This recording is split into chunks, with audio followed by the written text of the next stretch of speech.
Hello, welcome back to Mini Side Quests.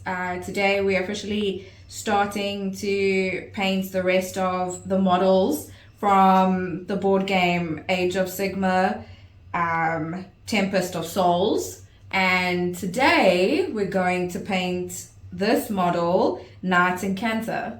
Okay, so today we're going to paint Knight-Incantor for Warhammer Age of Sigmar. Okay.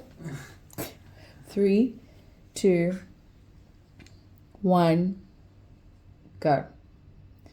Okay, so today we're going to paint the model Knight-Incantor from Warhammer Age of Sigmar, Tempest of Souls. But before we get into the painting, I thought we could go through the model's, basically his description and his abilities and all of that, because while I'm painting this, I'm also learning the board game, and I thought it would be interesting, especially if maybe you are new to it too, like I am, and we get to learn together. So we're going to read the war scroll for Knight-Incantor. I'll try and make it good for storytelling a lot. Okay, let's start. Knight-Incantor. The Knight-Incantor is a gifted stormcaller, able to summon hurricane winds and gales of mystical energy. Those who ignite a Knight-Incantor's wrath soon find themselves battling against a living tempest. Ooh. So, I see this is the range of the Incantor staff. Okay, so basically his description: a Knight-Incantor is a single model. They are armed with an Incantor staff and carry a Voidstorm scroll and spirit flasks. Interesting. I guess we'll learn more about that too. So his abilities: a Voidstorm scroll. Each Knight-Incantor bears a scroll infused with potent void magic. Interesting. Once per battle, when this model attempts to unbind a spell, instead of making an unbinding roll, you can say this model is using its Voidstorm scroll. If you do so, the spell is automatically unbound, so you do not roll the dice. Okay. Spirit flasks. Knight-Incantor can smash the filled spirit flask they carry, causing deadly explosion of soul energy. I'm assuming that little goodie is the spirit flasks, because it looks like it could be. So that's interesting. So he can smash it. How many I think it goes. Oh, okay, there. So once per battle, at the start of the combat phase, you can say that this model will shatter 1, 2, or 3 spirit flasks. If you do so, each unit within 3 inches of this model suffers a mortal wound for each spirit flask that was shattered. Oh, okay. Units within 3 inches with 10 or more models suffer D3 damage. We'll learn more about what those mean as well when we, keep going through this and we go through the rules book. Mortal wounds for each spirit flask that was shattered instead. Allocate the mortal wounds to this model. Last of all, after allocating them to any other units they are affected. So, magic. A Knight-Incantor is a wizard. Ooh. They can attempt to cast 1 spell in your hero phase and attempt to unbind 1 spell in the enemy hero phase. They know the Arcane Bolt, Mystic Shield, and Spirit Storm spells. Okay, we'll have to learn more about those too, but it does give a description of the Spirit Storm. The wizard conjures a whirl of gusting winds and eldritch lightning. Ooh, that sounds exciting.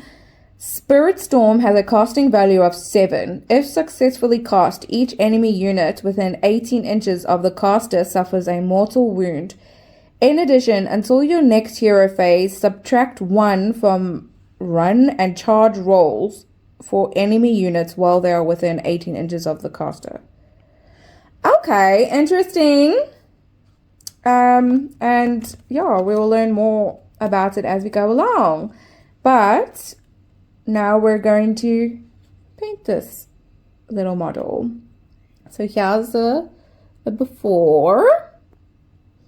There we go. So let's do a little turn around. And there we go. So now I'm going to carry on painting it, and the spot will be sped up so you won't hear my voice. All right. See you later.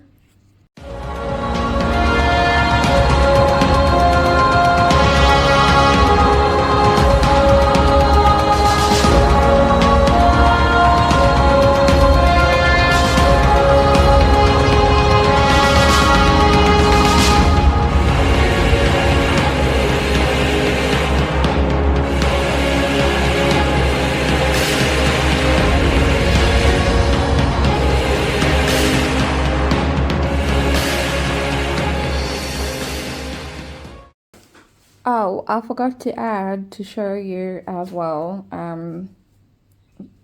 the different paints I'm going to be using. I forgot to actually mention that. So this is the guide that I am using, basically. It comes part of the kit, Tempest of Souls. So we are actually currently painting models from the unit Stormcast Eternals. And at the back, it kind of gives you a reference as well, if you can see that. I'll put it like that. So I am kind of using this as a reference for the guideline of how I should be painting it. Okay, I don't have a lot of these colors, so I'm going to make it work, but if you can see what it's supposed to look like, and then you will see what I managed to paint it like, and hopefully everyone's proud. And me too. And then I'll just give you a quick overview of what I'm going to be using, and I'll during the sped up version as well, you'll see the different paints, but I'll just show you basically. But yeah, I just thought I forgot to mention in the beginning, so I'm just adding it in now, and that this is what I'm using as a guideline.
So now we're going to move on to the next color. It's the Cancer Blue, and that's for mostly the material part of this model.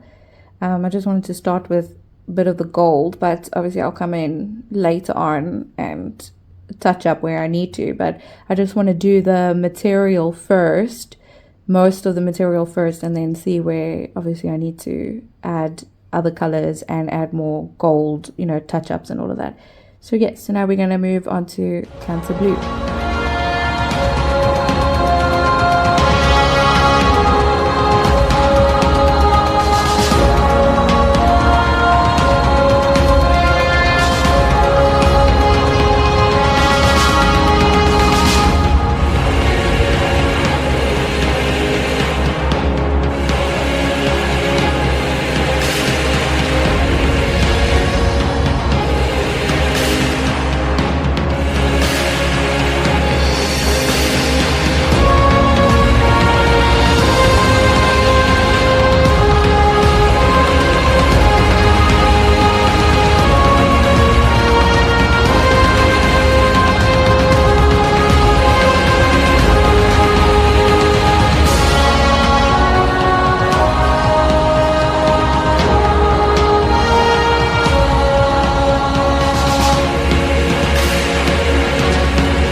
We can move on to his head for now, and then we'll do some other things.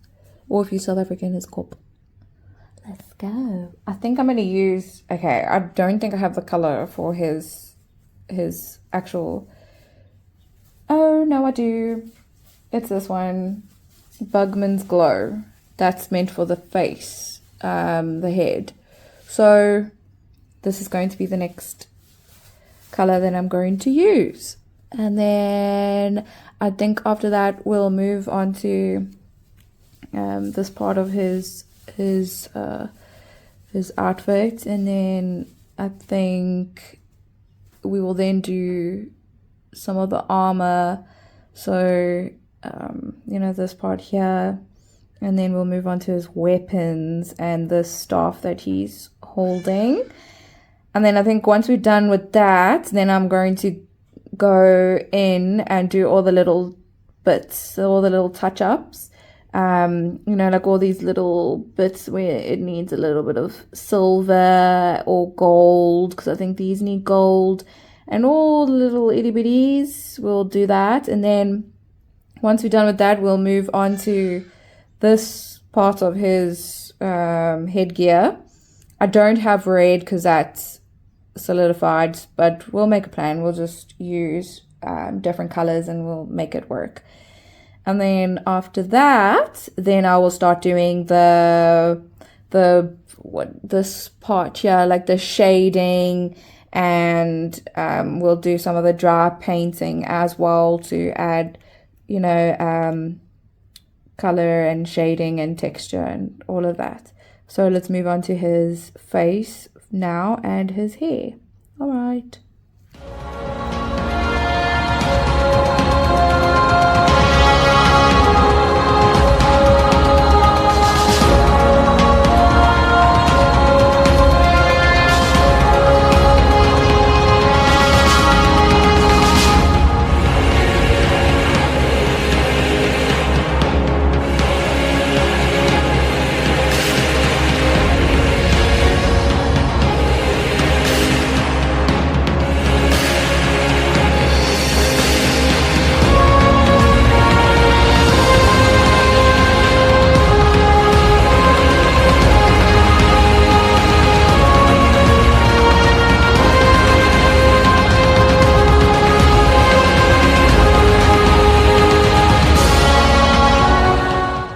Okay, stay tuned for part 2.